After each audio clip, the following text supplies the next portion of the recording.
Valentine. Por Alexander de Marest. Su cuerpo parecía haber abandonado la vida, pero sus inmóviles ojos conservaban un brillo indescriptible, una mirada fija que siguió presente, taladrándolos, cuando fueron cerrados sus párpados. Odio visitar los cementerios el día de Todos los Santos. El espectáculo de las ofrendas florales multitudinarias, rito mediante el cual los que están arriba tratan de aplacar el terror que les inspiran quienes ya están abajo. Me parece una abyección a duras penas disfrazada de sentimentalismo.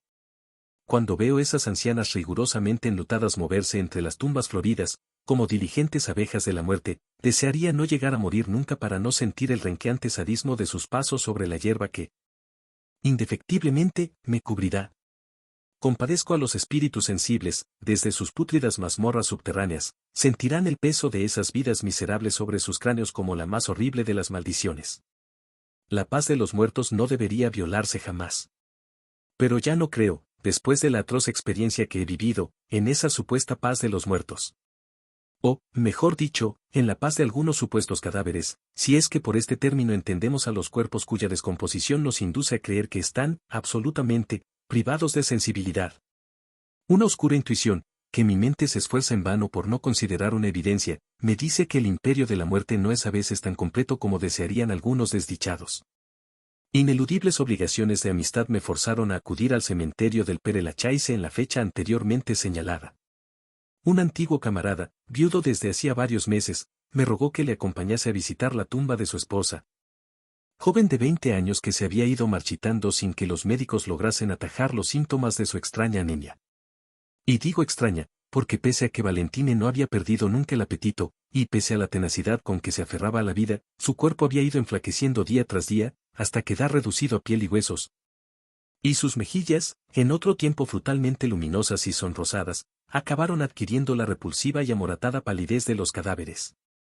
Era, en verdad, lamentable contemplar la fogosidad casi hiriente de sus ojos oscuros, cuyo perenne brillo permaneció aún después de la muerte, resaltando como lúcidos tizones en un rostro tan demacrado que los pómulos parecían desgarrar la delgada capa cerúlea que los envolvía. La enfermedad de Valentine se afianzaba tan lenta como inmisericordiamente, y comenzó a alterar su agitado psiquismo de forma tal que, pese a la enorme cantidad de sedantes que se veía obligada a ingerir, no lograba conciliar el sueño. Durante las frecuentes visitas que, en los últimos tiempos, hacía al desdichado matrimonio, quedé fascinado por una circunstancia insólita. Era que sus ojos, siempre magníficos, parecían haberse agrandado en la constante contemplación de una idea cuya naturaleza terrorífica intuíamos mi amigo Gustave y yo, sin que ninguno de los dos nos atreviéramos a hacerle preguntas sobre ella. Aunque mostraba un dominio absoluto de su persona, aparentaba una calma interior que estaba muy lejos de sentir, a juzgar por la sobrehumana fijeza de aquellos ojos aterrorizados. Cuando todavía podía caminar lo hacía como un fantasma, dando incluso la impresión de casi flotar en el aire, a tanto se había reducido la consistencia de su cuerpo. Era penoso ver sus manos esqueléticas, la nerviosa celeridad de sus gestos, los frecuentes y convulsos escalofríos de que era víctima. Un frío mortal sellaba mis labios cada vez que, por cortesía, besaba sus mejillas. Poco antes de que se viera obligada a guardar cama murieron, inexplicablemente, las numerosas plantas de la casa. Una densa y maligna atmósfera comenzó a flotar en ella. El día en que Valentine no pudo abandonar su lecho, Bubú, el hasta entonces fiel y cariñoso caniche, se mostró extraordinariamente agitado y arisco, llegando a morder a Gustave en la mano cuando éste trató de hacerle una caricia. Sin que pudiera averiguarse la causa, al animal estaba aterrorizado. Tanto, que en cuanto vio la puerta abierta echó a correr hacia la calle para no regresar nunca. El hecho había ocurrido por la mañana. Por la tarde, a la hora en que tenía por costumbre visitarles, Gustave me comentó lo ocurrido como la gota que había colmado el vaso de su difícil serenidad. Se echó a llorar en mi hombro, como un niño, compungido no tanto por la desaparición del animal y la muerte súbita de las plantas como por la intuición de que el fin de Valentine estaba próximo. Traté de serenarle y le insté a que se secara las lágrimas para que su mujer no le viera en tal estado. Cuando al fin logró dar a su rostro una apariencia casi normal entramos en el dormitorio de la moribunda. Valentine, en efecto, parecía a duras penas un hilo de vida. Paradójicamente, sobre la mesilla de noche reposaba una bandeja con los restos de una copiosa comida que la joven acababa de devorar, pues tal era lo que Valentine, en su afán por aferrarse a la vida, hacía con los alimentos. Pese a lo cual, creí encontrarme con una vívida representación de la muerte. Su belfo, medio caído, dejaba asomar una dentadura amarillenta, cuyos colmillos me parecieron particularmente afilados. Confieso que me estremecí al comparar la Valentine que yacía medio recostada en la almohada con aquella muchacha vivaracha y alegre de apenas unos meses antes. La secreta obsesión que acompañaba a su mal se había traducido en una especie de indolencia hacia el cuidado de su persona, pues no de otro modo podría explicarse, en un espíritu de tanta sensibilidad como el suyo, el hecho de que mostrase unas uñas retorcidas y sucias. La habitación cerrada, en la que Gustave había encendido momentos antes de mi llegada unos palillos de sándalo, despedía sin embargo un olor muy característico, acre, dulzón, hiriente, que me recordó, con toda exactitud, el de la tierra removida de alguna tumba reciente, salvo que se expandía con mayor sutilidad. Gustave se dio cuenta de la desagradable impresión de mi olfato, y me miró consternado. Valentine era una delgada mancha blanca, más blanca que las sábanas en que se envolvía. Descubrimos su mirada absorta en el techo cuando abrimos la puerta, pero inmediatamente la clavó en mis ojos y sentí mi alma traspasada por los suyos. Ojos inquisidores, remotamente malignos. Con la rapidez de un relámpago, parecieron iluminar todo el cieno que había en mi corazón. Ojos cómplices, sabedores de una verdad ominosa que, como un cáncer, se había apoderado de su alma. Estas y otras imágenes turbadoras me vinieron a la mente, sacudida por la extraordinaria viveza de aquella mirada cuyo poder de fascinación parecía aumentar a medida que el cuerpo de Valentine enflaquecía y lo hubiera jurado. A juzgar por el hedor que despedía se estaba corrompiendo en vida. No me atreví, como otras veces, a besarle las mejillas. Ni siquiera me sentí con fuerzas para estrecharle la mano. Le dije, eso sí, que la encontraba con mejor aspecto, aunque de sobra sabíamos todos la inutilidad de esa mentira, y quise saber cómo se sentía. Arrastró las sílabas para contestar, jadeando. Ni viva ni muerta. Pero tengo los ojos muy abiertos. Mi mente sabe. No pudo, o no quiso, terminar la frase. Cerró los ojos y a través de sus párpados adelgazados que me parecieron, por su color y textura, como papel de fumar, adiviné la palpitación de su mirada en la dura fijeza de la córnea, y supe que, con los ojos cerrados o abiertos, continuaba Valentine sumida en la contemplación de un angustioso paisaje. Gustave trató de romper el trance de su esposa con alguna palabra cariñosa. Yo sabía que Valentine estaba despierta, sabía que había dejado de dormir desde hacía, cuanto menos, 2 meses. Y sabía que la terrible agitación que semejante estado de vigilia continuada proporciona estaba removiendo sus entrañas, aunque su férrea voluntad no permitiera dejarlo traslucir. Pero Valentine no respondió a los amables requerimientos de su marido. Le oímos una especie de gruñido o estertor, como un horrible grito apagado, y su cuerpo fue sacudido por un prolongado estremecimiento que presagiaba el próximo fin. Gustave se cogió mi brazo, temblando, sin valor para acercarse al cuerpo agonizante. La bombilla eléctrica que pendía del techo se debilitó en aquellos momentos hasta convertirse en un pequeño foco de luz parpadeante. Sentí que la atmósfera se había condensado como si hubiera entrado en el dormitorio una presencia malsana, invisible, y el humo dejó de salir de los 2 palillos de incienso, súbitamente apagados. El acre olor se hizo entonces nauseabundo. Los huesudos dedos de Valentine se aferraron a las sábanas con insólita fuerza, como garras, mientras su garganta se desgarraba con la dureza de un grito inhumano, terrible. El espectáculo era tan espeluznante que de buena gana hubiera echado a correr. Pero la amistad me imponía el deber de compartir el horror de Gustave, cuya mano oprimía mi brazo hasta producirme dolor. Ser fiel a la verdad me obliga a no omitir detalle alguno. En un momento, Valentine abrió nuevamente sus ojos terribles, devorados por la fiebre y la insania, e hizo con todo su cuerpo un gesto significativo, contrayéndose hasta lo inverosímil con la tensión de un arco a punto de ser disparado.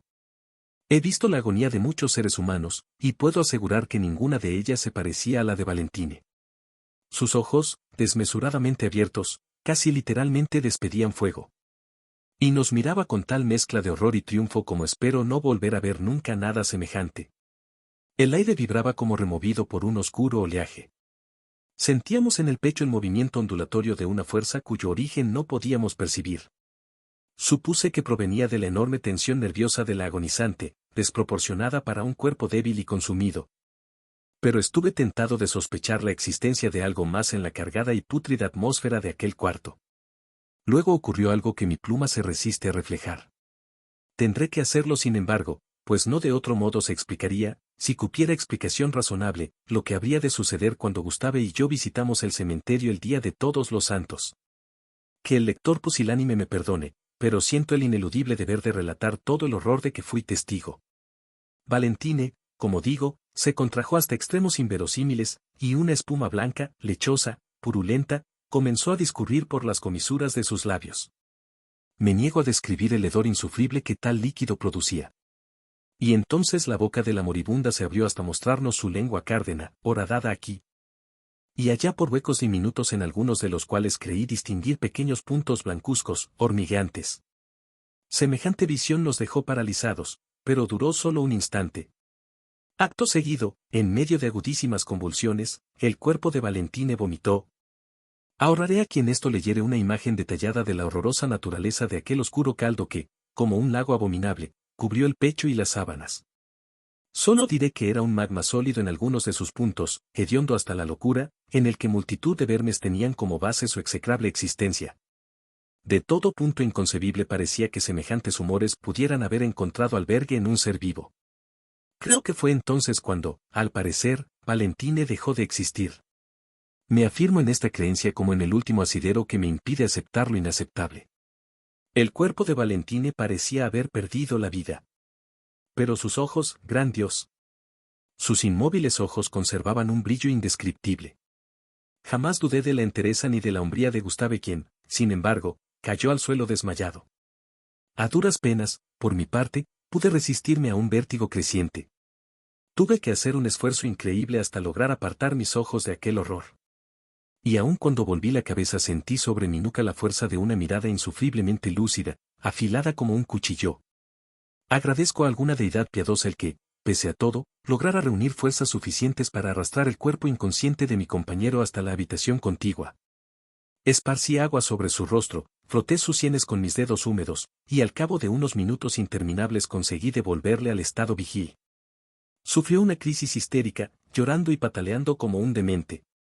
Dejé que de esa forma aliviara la fuerza de aquel inasimilable horror, y al fin logramos ambos serenarnos lo bastante, asumir la espantosa realidad.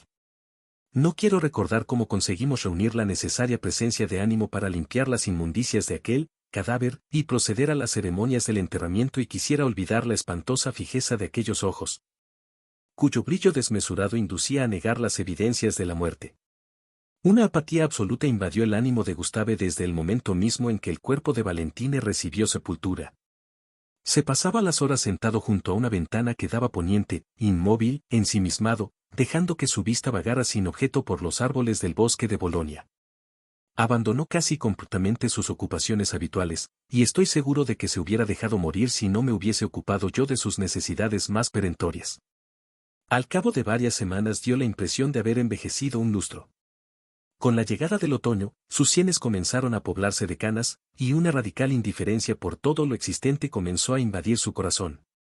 Temí que semejante melancolía acabara con su, de ordinario, quebradiza salud. Enflaqueció y una idea fija ocupó la atención de su mente. Sabía, según me dijo, que Valentine de alguna oscura forma aún estaba viva. Temo acercarme a su tumba, añadió. Temo que la voluntad de vivir de Valentine sea más fuerte que todo.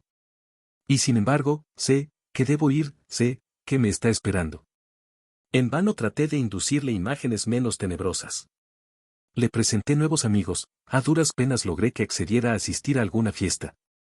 No cambió por ello su actitud, sino que la misantropía que le dominaba llegó al grado de hacerle, en ocasiones, indeseable mi propia compañía. Ello fue la causa de que mis visitas se fueran distanciando cada vez más.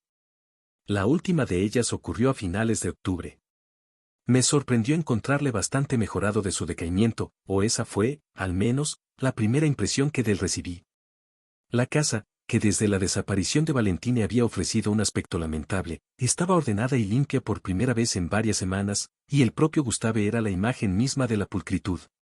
Nada más vernos me abrazó con una cordialidad casi alegre y me hizo partícipe de su proyecto, abandonar París e iniciar una nueva vida en su pueblecito de Normandía, donde sin duda hallaría la paz suficiente para mitigar el recuerdo de tan terribles acontecimientos. Debo estar lejos de ella, me dijo a media voz, como si me hiciera partícipe de un secreto terrible. Cuanto más lejos mejor. Por las noches me domina. Me grita que sigue viva, que siente el insufrible peso de la tierra sobre su cabeza. Entonces me despierto sobresaltado y creo percibir todavía el hedor que dejó con su último vómito. Creo que la muerte se apoderó de su cuerpo cuando todavía estaba con nosotros. Pero su mente seguía despierta, sigue despierta y contempla cómo se van pudriendo sus entrañas, poco a poco, en el silencio, en la soledad, en la negrura infinita. Te juro que daría mi vida si con ello pudiera liberarla de su espantoso estado. Pero nada puedo hacer. Solo despedirme de ella para siempre en su tumba. No permitas que me acerque solo. Es el último favor que te pido. Luego me iré y no volveré nunca a París. Comprendí, por lo que me decía, que no había superado realmente sus obsesiones. Pero entendí también que no estaba dispuesto a dejarse dominar por ellas. Al borde mismo de los abismos de la locura había logrado, sin embargo, reaccionar y hacía esfuerzos desesperados para no perder la razón. De ahí el relativo cuidado que en los últimos días había prestado a su persona y a su vivienda. De ahí ese gran deseo de huir de la ciudad. Creo que el pobre Gustave no podía hacer otra cosa, así que alenté su deseo y, por supuesto, acepté acompañarle en su fúnebre despedida. La congestión del tráfico nos impidió llegar al cementerio del Père Lachaise antes del atardecer. Gustave, en contra de lo que yo había esperado, se mantenía un tanto apagado, sí, pero con una serenidad encomiable. Hablamos de cosas indiferentes mientras nos acercábamos a la tumba de Valentine, y no percibí en su rostro el menor signo de inquietud. Estaba pálido, sin embargo, y parecía completamente ajeno a cuanto le rodeaba. A nuestro lado, algunas personas depositaban flores o rezaban junto a las tumbas de sus seres queridos, pero la mayoría de los visitantes ya había regresado a sus hogares, habida cuenta de lo avanzado de la tarde. Dejamos atrás una zona de columbarios para llegar a una pequeña plaza cubierta de tumbas entre las que se hallaba la de Valentine, todavía desprovista de lápida. En cuanto apareció a nuestros ojos, Gustave detuvo su paso. La plaza estaba desierta y por tanto nadie, sino yo, pudo contemplar las señales de su repentina agitación. Pálido, convulso, con el terror escrito en la mirada, detuvo su paso bruscamente, como si continuarlo pudiera poner en peligro su vida, y señaló hacia el rectángulo de tierra con una mano temblorosa. Su mano. Miré hacia el sitio donde me indicaba, pero no pude advertir nada anormal. Evidentemente, Gustave comenzaba a desvariar y de nada sirvieron mis requerimientos para que volviera a entrar en razón, sino que cada vez más agitado volvía a señalar hacia una mano imaginaria que, en su locura, creía ver sobresaliendo del negro limo de la tumba. ¿No lo ves? Me dice que vaya. Su mano. Esa mano espantosa. Me acerqué a la tumba para convencerle de que era víctima de una alucinación. El sol acababa de ocultarse tras de las tapias y el siniestro recinto comenzó a poblarse rápidamente de sombras. A medida que me acercaba sentía cada vez más en mi pecho la misma fuerza ondulante y opresiva que me había turbado durante la horrible agonía de Valentine. No vi mano alguna emergiendo de la tierra, pero al poner mis pies sobre la tumba mis rodillas temblaron, sacudidas por un helado hormigueo, y el destello de una espantosa clarividencia me hizo saltar hacia atrás. Las plantas de mis pies habían sentido, con toda nitidez, una ominosa vibración. Y entonces escuché a mis espaldas al angustiado de Gustave. Insensato. Estás pisando su mano. Con la rapidez de un relámpago volví a saltar y miré rápidamente hacia el suelo. Tal vez sugestionado por el horror de Gustave, también yo fui víctima de una alucinación. Una figura, fosforescente, que la putrefacción hacía espantosa hasta la locura, parecía aferrarse a mis tobillos con la insana resolución de la venganza, y sus ojos, los ojos de Valentine, escupían en los míos. Con las llamaradas de fuego helado, todo el horror acumulado en su espantoso encierro.